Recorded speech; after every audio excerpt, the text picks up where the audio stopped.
महर्षि, अगर घर वालों की आज्ञा गुरुदेव की आज्ञा में से किसी एक को चुनना हो तो किसको चुने या किसके विरुद्ध हो जाए? अगर गुरुदेव की आज्ञा का पालन करोगे तो घर वालों के विरुद्ध हो ही नहीं सकते।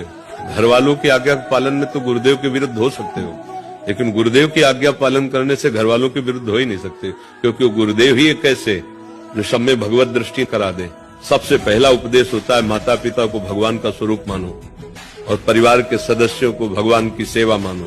चयन करना तो सिर्फ गुरुदेव का ही चयन करना, संसार में कोई किसी का नहीं है। तो मुझे तो यही समझ में आता है कि अगर एक मूल को पकड़ ले तो पत्ता और डाली और फूल सब सही हो जाएंगे। मूल है भगवान, मूल है गुरुदेव, यदि उनको हमने पकड़ लिया तो सारी बात मंगल। आज तक किसी गुरुदेव के ऐसे वचन निकले हैं क्या जिससे समाज का अहित हो, जिससे जीव का अमंगल हो? अब उसमें मानने वाली बात ही क्या है? गुरुदेव के वचन मानने से सबका मंगल होगा, माता का, पिता का, परिवार का, रिश्ते नाते का। गुरुदेव ऐसे डॉक्टर नहीं है, बहुत सोच समझ के। अगर तुम्हारा वैराग्य फिट नहीं तो कह नहीं सकते कि तुम घर छोड़ो।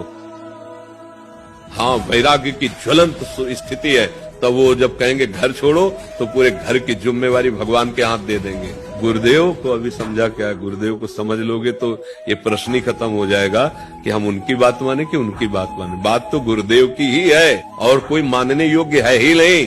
गुरुदेव की बात के आगे तो भगवान की भी बात ठीक ही है।